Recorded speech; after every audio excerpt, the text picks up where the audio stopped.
ഇന്നത്തെ ജി ഫാമിലിയുടെ video after pregnancy കഴിഞ്ഞു എന്തൊക്കെ മരുന്നെടുത്തു, എന്തൊക്കെ ഫുഡ് കഴിച്ചു, 7 days എന്തൊക്കെ ചെയ്തു എന്നുള്ള ഇത് ഞാൻ ചെയ്ത രീതിയാണ്. പലരും പല രീതിയിലാണ് ചെയ്യുന്നത്. അപ്പം നമുക്ക് തുടങ്ങാം.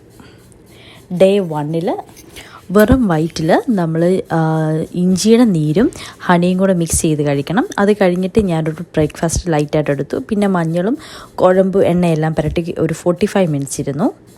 അത് കഴിഞ്ഞിട്ട് ഇത് തലേദിവസം തിളപ്പിച്ച് വെച്ച് 40 പൊടി ഇട്ട് കിഴി കുത്തിയ വെള്ളമാണ്. ഇത് വെച്ചാണ് കുളിക്കുന്നത്. ഇതിൽ മരുന്ന് ഇതെല്ലാം ഇളകും. അമ്മയാണ് എന്നെ ഹെൽപ്പ് ചെയ്ത്. അപ്പോഴത്തേക്ക് തന്നെ ഈ പുള്ളി എഴുന്നേറ്റു. കുളി കഴിഞ്ഞ ഉടനെ ഒരു 11 മണി AM രാവിലെ ആയപ്പോഴത്തേക്ക് നമ്മൾ ജീരകാരിഷ്ടവും അഭയാരിഷ്ടവും 15 തൊട്ട് 25 ml വരെ നമ്മൾ കുടിക്കണം. നല്ല ടേസ്റ്റ് ആയതുകൊണ്ട് അടിച്ച് കയറ്റിക്കൂ. ഇച്ചിരി മധുരം ഉണ്ട് കേട്ടോ, പക്ഷേ മറ്റേ ഇച്ചിരി പാടാ കുടിക്കാൻ. എന്നാലും കുഴപ്പമില്ല, ഇതൊക്കെ നമുക്ക് ഗുണങ്ങളുണ്ടാകുന്ന സാധനം ആയതുകൊണ്ട് നമുക്കിത് കുടിച്ചേ പറ്റത്തുള്ളൂ. ഇത് ഡേ 1 ഇത് ഡേ 1 to 7 days നമ്മൾ ഇത് തന്നെ രാവിലെയും കഴിക്കണം, വൈകിട്ടും കഴിക്കണം. നമ്മൾ ഇത് തന്നെ റിപ്പീറ്റ് ചെയ്യണം. ഈ മരുന്ന് കഴിക്കുമ്പോൾ നമുക്ക് ചിക്കനോ ബീഫോ ഒന്നും കഴിക്കാൻ പാടില്ല. തേങ്ങാപ്പീരി ഇട്ടതൊന്നും കഴിക്കാൻ പാടില്ല. തൈര് അങ്ങനെ വക ഒന്നും കഴിക്കാൻ പാടില്ല. സ്വന്തം സെറാസ് ബ്യൂട്ടിക്ക് എൻ്റെ ചേച്ചി തയ്ച്ചാണ് കുഞ്ഞു കുട്ടി നൈറ്റീസ്. ഓക്കെ, ഇനി നമുക്ക് ബെൽറ്റ് വെയർ ചെയ്യാം.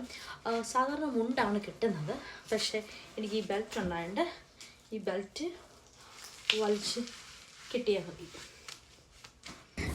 ഇത് ബ്രസ്റ്റ് ഫീഡ് ചെയ്യുന്ന അമ്മമാരാണെങ്കിൽ ഇതിൻ്റെ റെസിപ്പി ആയിട്ടുണ്ട്. ഇത് നല്ല പ്രയോജനപ്പെടും പാലുണ്ടാകാൻ.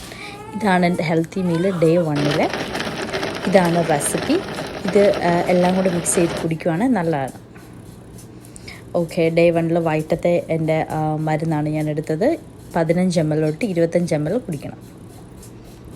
ഡേ 2 നമ്മൾ വെറും വയറ്റിൽ ജീരകവും ഹണിയും കൂടെ മിക്സ് ചെയ്തത് നമ്മൾ കഴിക്കണം. 1 spoon. ഇതാണ് ഇന്നത്തെ ഹെൽത്തി മീൽ. ബാക്കി ഫുൾ എല്ലാം ഡേ 1 തന്നെ റിപ്പീറ്റ് ചെയ്യണം. ഇന്ന് എനിക്ക് കൊച്ചിനെ കുളിപ്പിക്കണമായിരുന്നു. സോ ഞാൻ തന്നെയാണ് കൊച്ചിനെ കുളിപ്പിച്ചത്. നല്ലതായിട്ട് എണ്ണയൊക്കെ പുരട്ടി ചെറിയൊരു മസാജൊക്കെ കൊടുത്ത് ചെറിയൊരു എക്സസൈസൊക്കെ ചെയ്ത് ഇന്ന് പുള്ളിയെ കുളിപ്പിച്ചു. അങ്ങനെ കുളിയെല്ലാം കഴിഞ്ഞ് എൻ്റെ എവറി ഡേ ഞാൻ ഒരു ഹെൽത്തി മീൽ എടുക്കും. അതാണ് ഇത്. എവറി ഡേ ആ സ്മൂത്തിയും കുടിക്കാൻ ട്രൈ ചെയ്യും. Every 7 days. ഇതാണ് ഡേ 3. ഡേ 3 നമുക്ക് വെറും വയറ്റിൽ ജിഞ്ചറിൻ്റെ നീരും ഹണിയും കൂടെ മിക്സ് ചെയ്ത് 1 spoon കുടിക്കണം. അത് കഴിഞ്ഞിട്ട് സെയിം മഞ്ഞൾ പരട്ടിയിരിക്കുക, എണ്ണ തേക്കുക, കുഴമ്പ് തേച്ച് ഒരു 45 minutes ഇരിക്കണം. പിന്നെ കുളി, പിന്നെ മരുന്ന്, എല്ലാം റിപ്പീറ്റ് സെയിം തിങ്. അപ്പം ഇതാണ് ഡേ 3 എൻ്റെ ഹെൽത്തി മീൽ, സ്മൂത്തി ആൻഡ് ഫ്രൂട്ട്സും. ആൻഡ് റിപ്പീറ്റ് ചെയ്യണം സെയിം. കുളി കഴിഞ്ഞിട്ട് മരുന്നെടുക്കണം, അത് കഴിഞ്ഞിട്ട് ഫുഡ് കഴിക്കണം, അങ്ങനെയൊക്കെ ചെയ്യണം.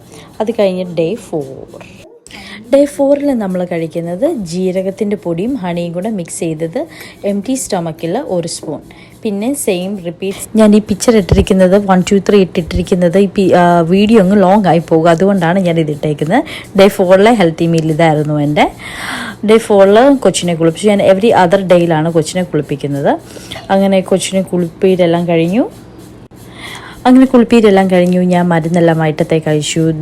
അഭയാരിഷ്ടവും ജീരകാരിഷ്ടവും എല്ലാം കഴിച്ചു. ഇനി നമുക്ക് ഡേ 5 നമ്മൾ കഴിക്കുന്നത് ശർക്കരയും ജീരകത്തിൻ്റെ പൊടിയും 1 spoon എംപ്റ്റി സ്റ്റൊമക്കിൽ കഴിക്കണം. സ്മൂത്തിയും ഇതാണ് എൻ്റെ ഇന്നത്തെ healthy meal. And same thing നമ്മൾ റിപ്പീറ്റ് ചെയ്യുവാണ്. കുളിക്കണം, അരിഷ്ടം കഴിക്കണം, അതെല്ലാം സെയിം. അങ്ങനെ മക്കളെ ഡേ 6 വന്നു. ഇതാണ് ഞാൻ നോക്കിയിരുന്നത്.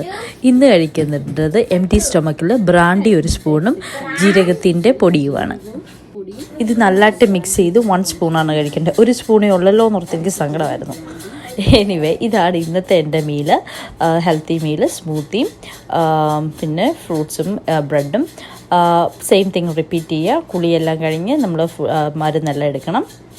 ഡേ 7 നമുക്ക് എംപ്റ്റി സ്റ്റൊമക്കിൽ ഒന്നും തന്നെ കഴിക്കാനില്ല. പക്ഷേ നമ്മൾ കുളിയും മരുന്നും എല്ലാം റിപ്പീറ്റ് സെയിം തന്നെ എടുക്കണം. നല്ല ചൂട് വെള്ളത്തിലാണ് നമ്മൾ കുളിപ്പിക്കുന്നത്. ഡേ 7 ഹെൽത്തി മീൽ ഇതായിരുന്നു. സ്മൂത്തിയും ഈ ഫുഡുമായിരുന്നു. ഏറ്റവും നല്ല ഹെൽത്തി ഫുഡ് നമ്മൾ ഈ സമയത്ത് കഴിക്കാൻ നമ്മൾ മാക്സിമം ട്രൈ ചെയ്ത് നോക്കണം. നമ്മുടെ മരുന്ന് 7 ദിവസം കൊണ്ട് കഴിഞ്ഞില്ലെങ്കിൽ നമുക്ക് 8ാമത്തെ ദിവസം 8 ദിവസം കൊണ്ട് എടുക്കാവുന്നതാണ്. നമുക്ക് ഈ 7 ദിവസം നമ്മൾ മരുന്നെടുത്താൽ അടുത്ത വേറൊരു 7 ദിവസം കൂടി നമ്മൾ ചിക്കനും ബീഫും ഒന്നും കഴിക്കാൻ പാടില്ല. എന്നാലേ മരുന്ന് നമ്മുടെ ദേഹത്ത് പിടിക്കത്തുള്ളെന്നാണ് പറയുന്നത്. അപ്പോൾ ഇതായിരുന്നു എൻ്റെ ആഫ്റ്റർ പ്രഗ്നൻസി കഴിഞ്ഞിട്ടുള്ള മരുന്നിൻ്റെ കുളിയുടെയൊക്കെ. നിങ്ങൾക്കും വേണമെങ്കിൽ ഇത് ട്രൈ ചെയ്യാം.